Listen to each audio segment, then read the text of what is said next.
There's a moment that every trader knows.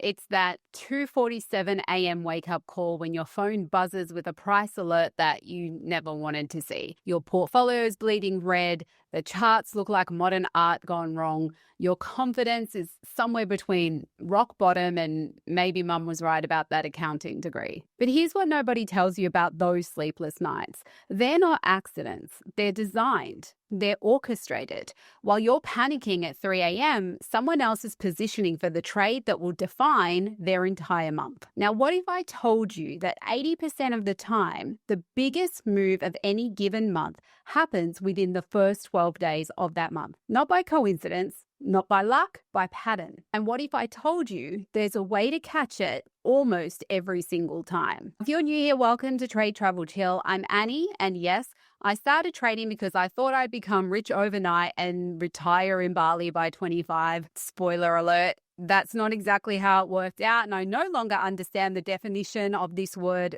sleep, but it's okay because I found something much better. Now, for this video, not only are you going to want to hit that like button and hit subscribe if you're not already subscribed, but you're also going to want to save it, as this video alone will help you nail the biggest trades of the month, regardless of where we are in the cycle. So go ahead and do that now. Now, you see, most traders are playing checkers while the market makers are playing 4D chess. They're waiting for you to make the obvious move, the emotional move, the move that feels safe at the time. But here's the thing about safety in trading. It's usually an illusion. Now, I've been tracking something that most people dismiss as confidence, a pattern that's so consistent it borders on mathematical law.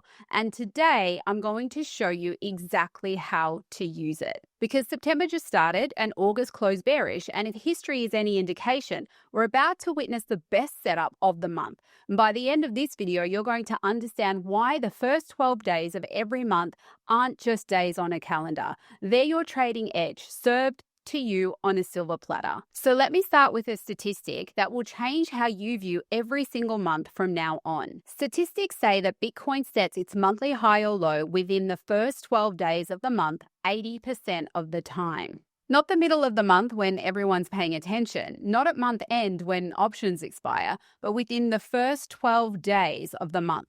And now I know what you're thinking. Annie, that sounds too simple. If it were that easy, everyone would be doing it.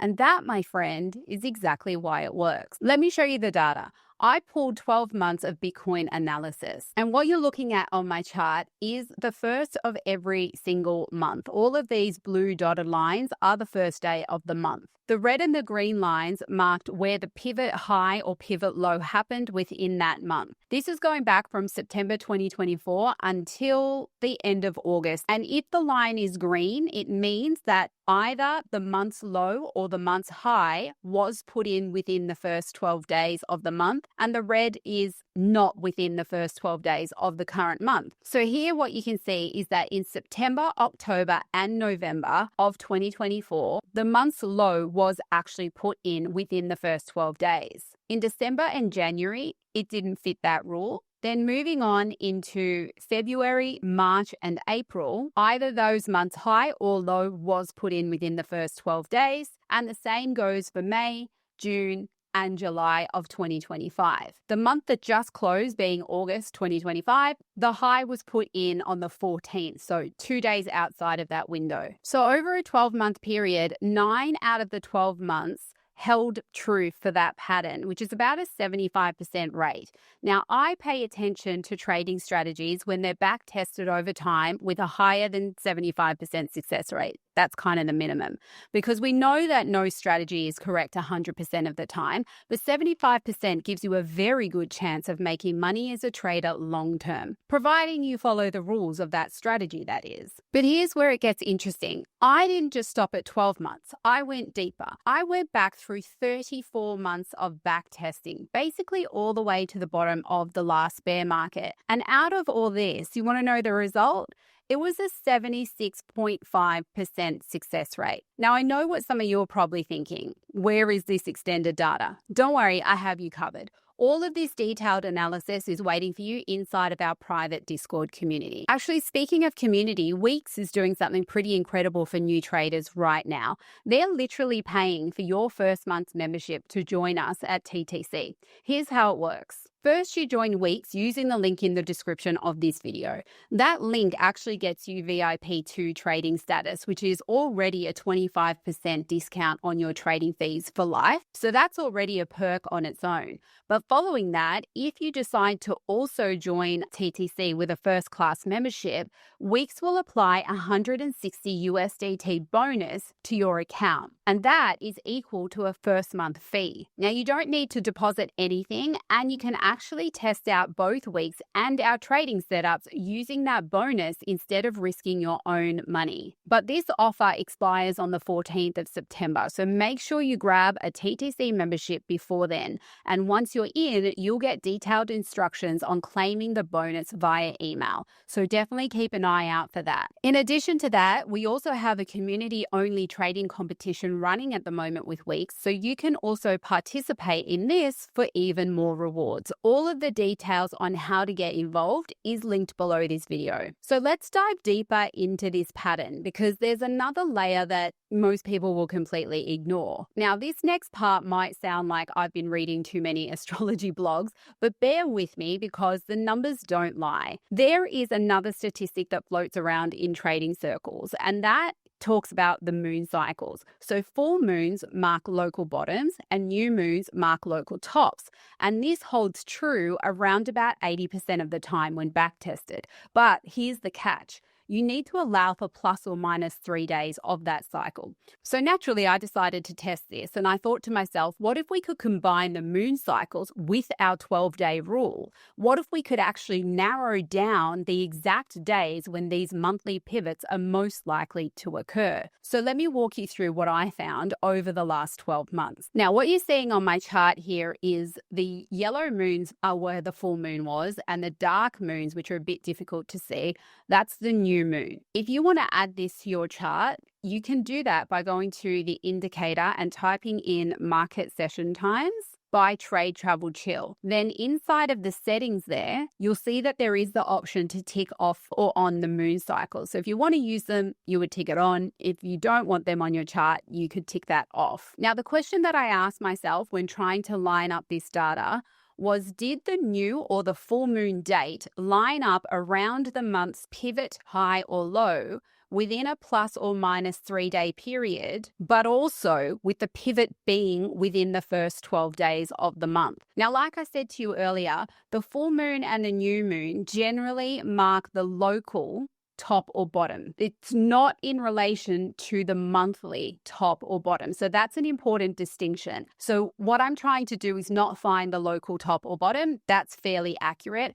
I'm trying to find the month's low or high around a moon cycle, but also within the first 12 days of the month. So I'm trying to combine these two statistics here. And what I found was that in September of 2024, we did have the new moon, followed a few days later, we had the month's low. So that was a tick for September. The same story happened then in October when we had the new moon around the beginning of the month. The month's low was put in before the 12th of October. In November, again, we had the new moon around the beginning of the month, and the month's low was put in a few days later. In December, we had the full moon and followed by the month's high a few days later. However, that was outside of our 12-day period, so it doesn't count. The same thing goes for January, which is kind of on the edge. So it's up to you whether you would include that or not. The full moon, which is supposed to mark the local low, actually did mark the local low on the exact day. However, that day was the 13th of January. So whether or not you decide to give it a 1-day grace period is up to you. I'm going to exclude it for the sake of being strict on the rules. So it's not a yes, but it's also not a no for January for me. Moving on to February, we actually had the new moon a couple of days before the first of that month, and that did mark February's high. So when you take into account the plus minus 3 days for the new moon, that one would count as well. Going on through March, April, and May, the new moon was close, but some of these ones, it was more than 3 days after the month's high or low. June was actually a misfire because we actually did have a pivot on the full moon, But the full moon is supposed to be a local low, which leads to an uptrend, whereas in this case, it was actually a local high that led to a downtrend. So this one's a no for that month. For July, it was a few days too late. We marked the low at the beginning of the month, but we didn't have the full moon until around the 8th or 9th of July. So that's outside of the 3-day window. And then, as we know, August high did not come within the first 12 days. So basically, the result of combining the moon cycles within the first 12 days, out of the testable months that I did, the lunar cycles helped narrow down the timing 6 out of 10 times. Now, before you start planning your trading around moon phases, let me just be clear about something. While the moon cycles can be a fun supplementary tool, there are factors that are infinitely more important, and these are what should actually drive your new monthly trading ritual. Let me go through them. First, you need higher time frame analysis and patterns leading into the new month. This is your foundation. Everything else is just decoration.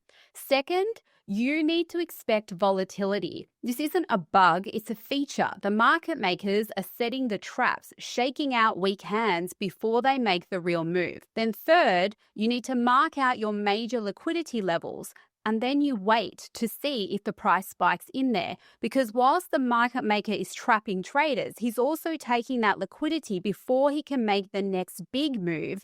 And knowing where that is what gives you the edge in trading. Now, fourth, once you see that liquidity taken, that's your cue. Move to lower timeframes and look for signs of a trend change. This is where you position yourself for the best risk to reward trade of the entire month. And finally, once you're in that trade, stay with it. As long as the higher timeframe trend is intact, ride the trend. Now, here's something crucial that most people won't tell you. You're going to get the pivot entry wrong a few times before you get it right. And that's not failure, that's tuition. Because more often than not, when you do get it right, it turns into the kind of trade that not only makes back any previous losses, but it sets you up for the whole month. And that brings us to right now, today, September 2nd. As we know, August closed bearish, and according to everything we just discussed, we should be hunting for pivot lows over the next 10 days. So using the steps that I explained to you, let me show you what I'm seeing on Bitcoin right now. Now, remember I said to you, step one was high time frame analysis. So I'm going to start on the daily time frame for Bitcoin. And if you've been watching this channel for a while, you will know that I have my major liquidity areas already marked out. So when I have a look at Bitcoin on the daily time frame, the daily range high is in. It's very clear that it's in. However, the daily range low is not yet in because we just created a lower low over the last few days. Now, that lower low did start to spike into my high liquidity area. So some of that has been taken, but not all of it has been taken yet. Also, it's important to note that not all of it always needs to be taken. So once price starts to enter your zones of high liquidity, that's where you start to pay attention for potential trend changes at any time. You can see that there was a high level of liquidity right here at 109,730, and that got taken today. And also yesterday, it got spiked into yesterday actually. So that's gone, but we can see that there's still higher levels of liquidity above price. And if we came to take just these levels right here, it would still be a daily time frame lower high. So it is possible that price goes up, takes out any of these levels before it comes down to take out the rest. And I need to be aware of that. It's also possible because price at the time of filming this video has not yet even broken the daily timeframe 10 EMA. So it's possible that a lower high gets created here or at the 20 even. Anywhere a rejection of these EMAs would still cause a lower high, still be bearish, and still put us at risk of price coming down into this zone. Now, the second step I said to you was to expect volatility. So if we go down to a small time frame, having been now the first 2 days of a new month, you can see that volatility right here. When you understand the TBD system, you know about the weekend trap and you know about the Monday false move week beginning. And you also know that we had a bank holiday for US yesterday. So we weren't to expect the typical pattern. But you can see here very clearly that the false move happened to the downside, took out some of the liquidity that we had previously marked, had a false move again to the upside, but this essentially created a higher low in comparison to that, which usually signals the trend change. And ever since then, we've moved out into the upside. We're currently consolidating. So this all happened on the first day of the month. That's the volatility that I was telling you. That is the market makers setting the trap, shaking out the weak hands before they make what's going to be the eventual real move of the month. Step 3, I told you, was to mark out your high level liquidity areas. So you know that I've already done that on my chart, and that's why this is my major zone of interest. This is where I know the market maker is going to try to trap most traders that they can, and also liquidate the others that already have open positions and all of their liquidation levels are in this zone. Step 4, as I said to you, was once that liquidity is taken, that's your cue to move to lower timeframes and look for signs of a trend change. So from the daily, we go down to the 4-hour time frame. And again, also, if you've been watching this channel, then you will know that this is my technical analysis from the 4-hour time frame, where I was expecting more downside, and that downside again did come into my 4-hour time frame area of interest. So does that mean that all the downside is over? No, what it means is that I need to look for signs of a trend change now. If I get those signs, I can position long. If I don't get those signs, I would stay short because I know that there is a high level of liquidity still to be taken below the current price, and I'm in the first 12 days of the month window of opportunity to look for those epic pivot lows. Now, epic pivot lows don't usually look like this. This is a double bottom essentially. So an epic pivot low will trap traders in the wrong direction, like a stop hunt, a large wick to the downside, something like that, where price doesn't return to that level. But in this situation, price has returned to that level. And we haven't really had a strong high volume bounce out of it.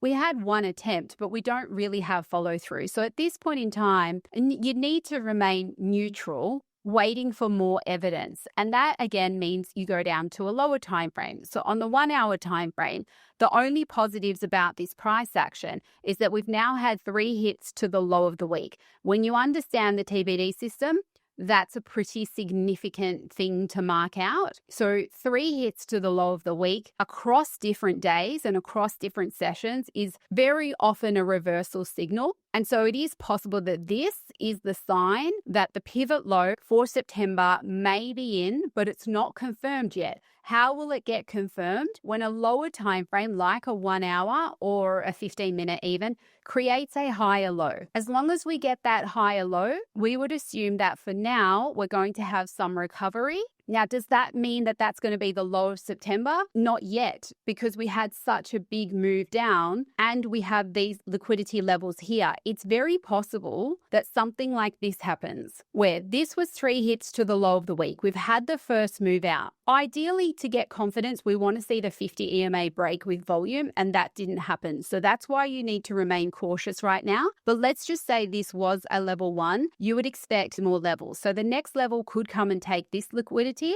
and then you have a pullback, and then we come and take the next liquidity. That would leave us with level 1 after the 3 hits to the low of the week, retracement level 2, retracement level 3. Now, if we got all of that, even if it came and took this up here, it's sort of irrelevant. We're looking for 3 moves to the upside.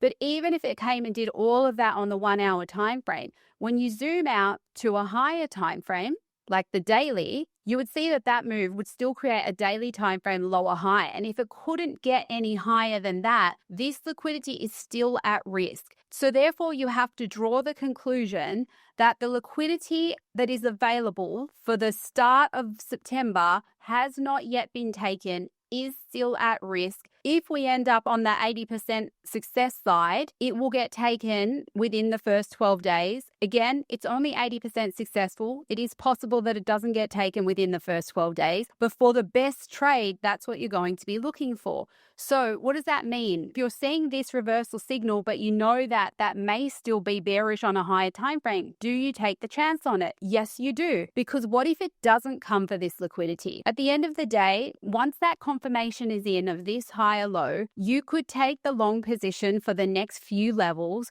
wait and see where there's weakness once the 3 levels have played out, then zoom out to your higher time frame, see if that looks like it's turning bearish again or creating a lower high somewhere. And if it is, then expect that no, the low of the month isn't in yet. If it's looking strong, you would have a little bit more confidence that the low of the month is in, and you could just hold on to this trade. Either way, taking a long position off the low of the week, once this higher low is in, it's a confirmed trade and it's a pretty high probability trade. So at worst case, you're going to have a short-term trade out of it. Best case, you're going to have the pivot low of the month. And that's how you position yourself for the best risk to reward trade. Like I said to you, step 5 was to stay in the trade whilst the higher time frame trend is intact. So if you were to get this trade, for example, and your 3 levels played out on the 1 hour time frame, you would then switch up to the 4 hour time frame to see if it's broken structure there. So it would need to get above this level here of about 113.5K. If your 1 hour 3 levels got above that level, you've now changed the structure on the 4 hour time frame, and therefore you would let this trade run because you very well may have caught the pivot low of the month. If it doesn't do that, if it creates, say, a double top or a lower high or a rejection of an EMA, something like that, again, that's where you get prepared that there is still more downside before upside. Now, here's where this strategy gets even more powerful. Once you identify that monthly low or high within the first 12 days, you can set up a GridBot to trade in that direction for the rest of the month. Because with GridBots, you don't have to pick the exact low or the exact high. GridBots trade within a range, so all you need to do is identify your range and then close the bot when you've made enough profit or when you think that trend is exhausting. Let me show you how this would work for Bitcoin in its current range. As you know, this is my highest zone of liquidity below price. I don't have a confirmed trend change yet, so we are at risk of the price still coming down further before it goes up. Now, like I said, with GridBots, you don't have to be exactly right on the pivot low or the pivot high. The pivot high is in. We know that. It's at 123,500. The liquidity is down here at the lowest point, 103,500. So if I want to set up a bot to trade just within this range, because my technical analysis shows me that we should be bottoming out, and combined with the first 12 days of the month theory, we're close enough to the bottom and are expecting that there will be a pivot low soon, I could basically set up my GridBot below that range of liquidity. So just for an even number, let's just say I'm going to put it at 103,000. Now, previously I've marked out the top side liquidity above the current range. If I wanted to, I could also put the top of my range above that. For the sake of this video, I will. So using this strategy, I've now defined my range for the GridBot. And all I need to do now is go to Pionex, go to the futures grid and enter those 2 ranges. Now, like I said earlier, I don't have to be at the exact bottom to set up the bot because with the bots, they trade within a range. So even if the price did something like this and did come down for that liquidity before it then started going up, it doesn't matter because GridBots will buy on the way down